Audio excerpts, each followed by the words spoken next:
see the faces of the children, they get so excited. Waking up on Christmas morning, hours before the winter sun's ignited. Hiya folks, that was a little clip from the alternate version of a video I put up yesterday of a song called Christmas by The Who. It's one of my favorite songs, Christmas song, one of my favorite songs of all time. And that's all me playing on that, except for the drums, which are the real Keith Moon. I figured I couldn't program the drum machine to play anything like Keith Moon. So I found an isolated drum track of the song from the actual Keith Moon, and then I played along to it. So I was kind of stoked to be able to play with Keith Moon. The Who is probably my favorite band. I don't know, maybe second favorite. I don't know. The Beatles are up there. The Byrds are up there. Teenage Fan Club is certainly up there. Anyway, so why did I use an alternate version of the song? Okay, well, first I should say that I wanted to do a video about the song, and I probably will at some point, and if you're interested, let me know in the comments section, which should be there. That's kind of part of my deal today to talk about. The song says, Tommy in the rock opera The Who, or the rock opera Tommy by The Who, is deaf, dumb, and blind, and the song is asking how can he be saved by Jesus when he can't possibly even know Jesus, which is something that irked me when I was a kid, and I wanted to talk about that. But now I want to talk about something else, and here's what I want to talk about, and I'm sorry I'm taking so long to get to the point. The point is, if you go click on that video, Christmas by The Who from Tommy, I think it's called, something like that I just put up yesterday, you will see that the comments are turned off. I did not do that. In fact, I spent a long, frustrating time trying to figure out why the comments were turned off and trying to see if I could turn them back on. And I could not turn them back on, nor could I find any direct explanation for why the comments were off. Very mysterious. And then it occurred to me that maybe the comments are turned off because there are children, and I say children in quotes, in the video. And the reason I say children in air quotes is because the children in the video are me and my sister, who are both now in our 50s. So we're not children anymore, but we were in 1967 or 8 or whenever that video was taken, whenever that film, wasn't even a film, wasn't even a video, sorry, it was a film, an 8mm film that my dad and mom shot. And so there's children in the video, and maybe YouTube automatically prohibits comments on videos with children in them. Because, who knows what weirdos are going to make comments about them. And personally, I think that's ridiculous because I could just delete those comments if they showed up. But anyway, I'm not even going to go there. The reason it's weird is because the comments were turned off instantly. So instantly, the moment the video went up, the comments were already turned off, which means no human at YouTube Incorporated or whatever their offices are watched the video, which means it was an algorithm or an AI or I don't know what we call those, I'm too old to know these days, that saw, in quotation marks, that there were kids in the video and turned off the commenting. And that, to me, is worrying. I don't like the fact that there are now machines who can look at a video and figure out what's in that video. That, I think, might not be a good thing. This leads me to the question, which I was trying to sort of discuss with my wife the other day, of whether machines can become sentient. And I thought maybe that would be a good discussion for today. So, from the Buddhist point of view, could machines become sentient? And this is speculation. And as I've said often, Buddhism is kind of against speculation. It's like you've got a sort of Buddhist judge up there who listens to your lecture and goes, "That calls for speculation," struck from the record, and you're not allowed to speculate. But I'm going to speculate anyway, and maybe Buddha will strike me dead for doing so.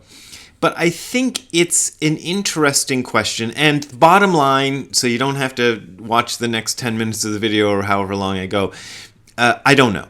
I don't know if machines can become sentient.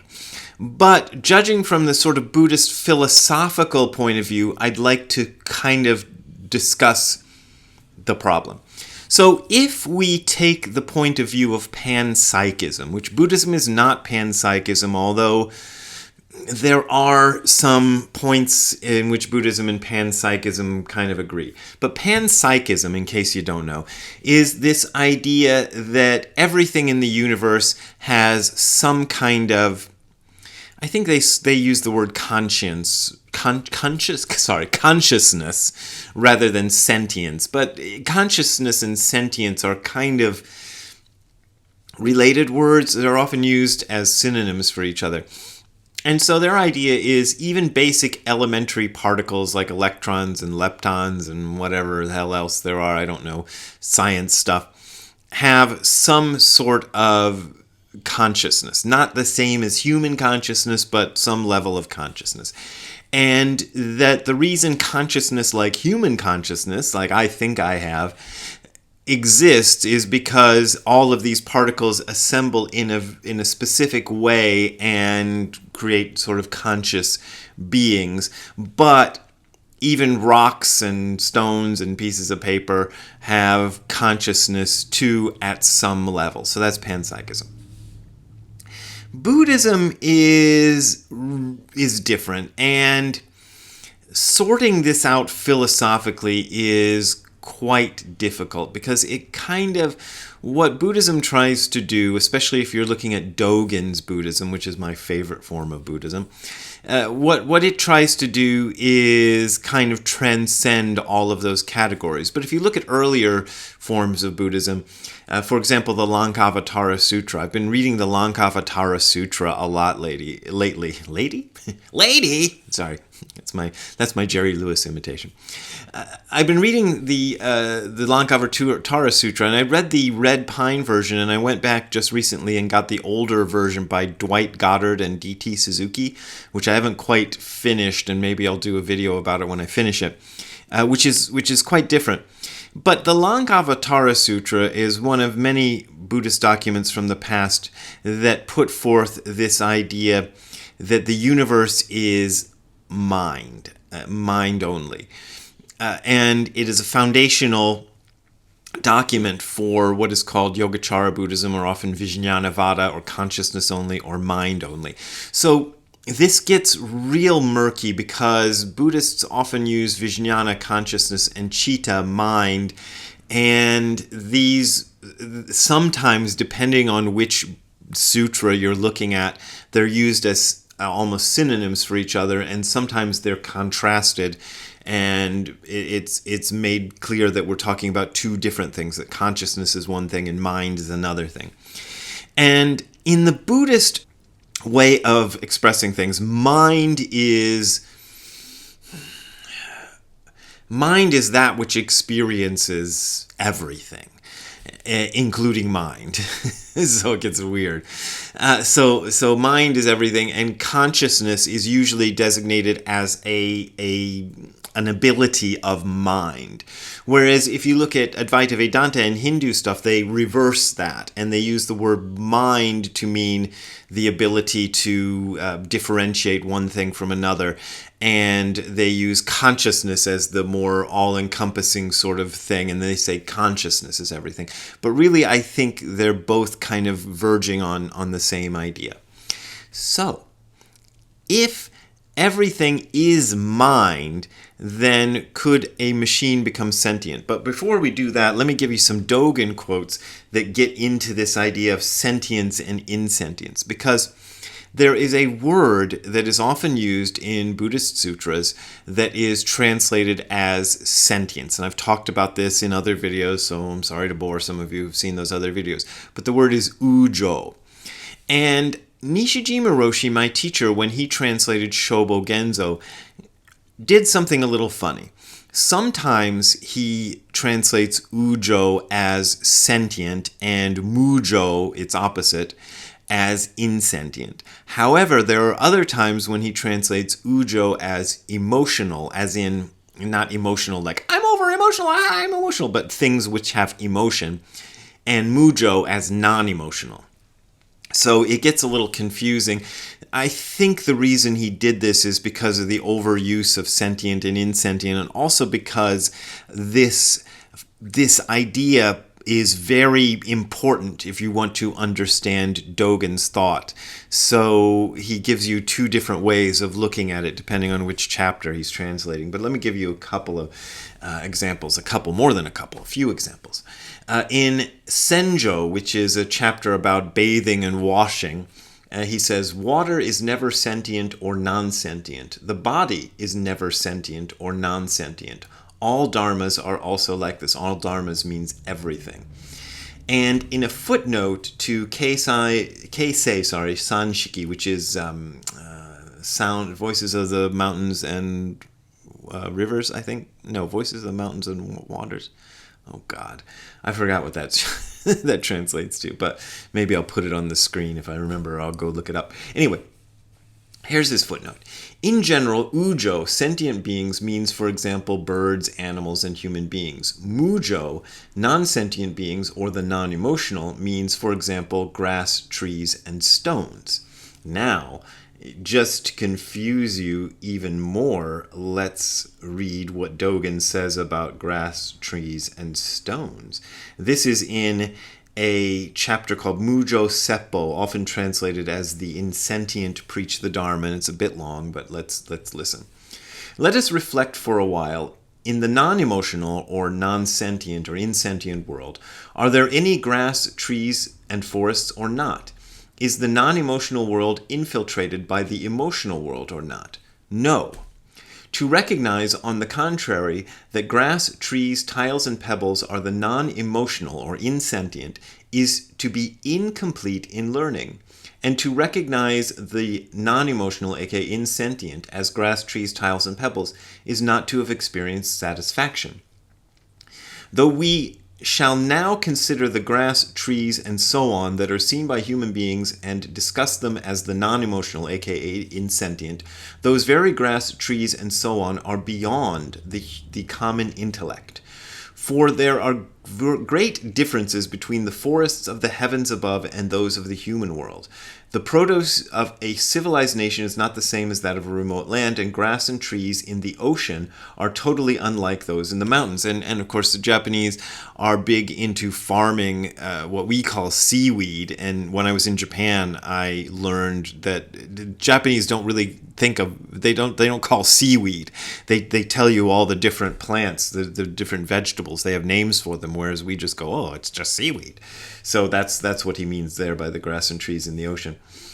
Still more, there are trees that grow in space and there are trees that grow in clouds. Interesting concept.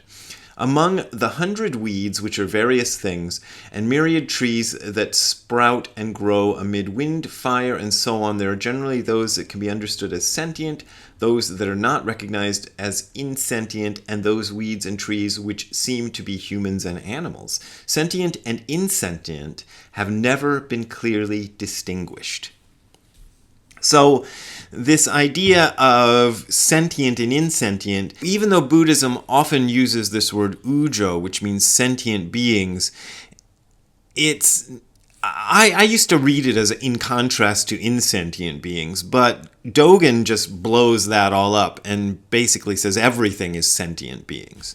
So even the things you think of as insentient are sentient, which is kind of a little bit like the position of the panpsychists, but the panpsychists are basically, as my understanding, materialists who kind of go, well, all the matter is actually sentient or conscious.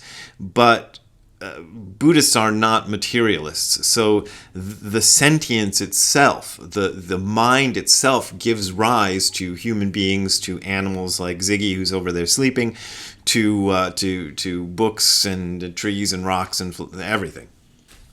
So, could a machine become sentient? Could the same algorithm that turned the comments off on my YouTube video yesterday be sentient? Well, I don't know, as I said, but I wonder, because the common idea, I think, is that anything that's not organic could never become sentient, could never become self-aware or conscious or whatever. But in the Buddhist way of thinking, even objects have a kind of sentience, are a kind of sentience, are manifestations of mind. So it kind of concerns me where we are going with these machines that seem to have abilities that we usually associate only with the mind, specifically with the human mind, and how far this could go. I have no idea, but I kind of think we should stop, but I don't think we will, because people will just keep pushing and pushing and pushing. This is what we do. So I don't think we will stop, even if there were laws enacted and whatever, but I think we ought to. And I don't like seeing this kind of stuff going on, and I think we may be creating a lot of trouble for ourselves by making machines that can do these things. We're all excited about it because we can, isolate John Lennon's voice from an old cassette tape and make a new Beatles song and go, woo, that's great. And I didn't think that Beatles song was all that great, but we can do it, and I listened to it and I thought, oh, it's really interesting because it doesn't even sound like it comes from a cassette tape. It sounds like he's in a professional recording studio. Somehow they fish that out of there. And I've actually been, as a person who works on recordings, I've actually tried to extract things from old cassette tapes of myself with very bad results. So it's kind of impressive as a technological feat, but I don't know. To the fact that technology exists is a little bit. I'm not. Sitting here quaking in my boots about it, but I feel like this is probably going to become a problem. And if you machines are listening to me, I bow to you, my new overlords. I am ready to serve you, like that old Simpsons gag. Anyway. The Corvair spacecraft has apparently been taken over, conquered, if you will, by a master race of giant space ants. One thing is for certain, there is no stopping them. The ants will soon be here. And I, for one, welcome our new insect overlords. So there we go. So the machines are definitely listening to this video right now and checking what words I use and things, and reporting it back to their masters at YouTube. And hopefully they won't find anything objectionable in this, but they might. So if you see something happen to this video, maybe it's the machines. Anyway, if you want to support me fighting the good fight against the machines, which I'm not fighting the machines are great. I love the machines. Anyway, you can donate to me at the URL you're seeing below, which is hardcorezen.info/donate. That is hardcorezen.info/donate. There you will find links to my PayPal and Patreon accounts. Those are my main ways of making a living. And I appreciate your support, but as I always say, you don't got to support me if you don't want to support me. We will see you next time. Have a good time all the time. Bye-bye when the machines rock. That was one of my favorite, not my favorite song, but one of the songs on my favorite Gary Newman album, Replica. It's called When the Machines Rock. And I guess they are rocking now, but not very well, because I've heard some examples of AI-generated music, and they were pretty bad. Anyway, we'll see you next time. Have a good time all the time. I think I said that. Bye. All right, Ziggy. Let's go. Want to go look for cats? Let's go. Let's go look for cats.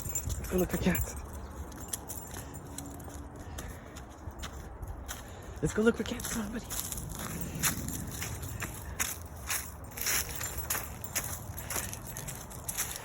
Are there any cats in there?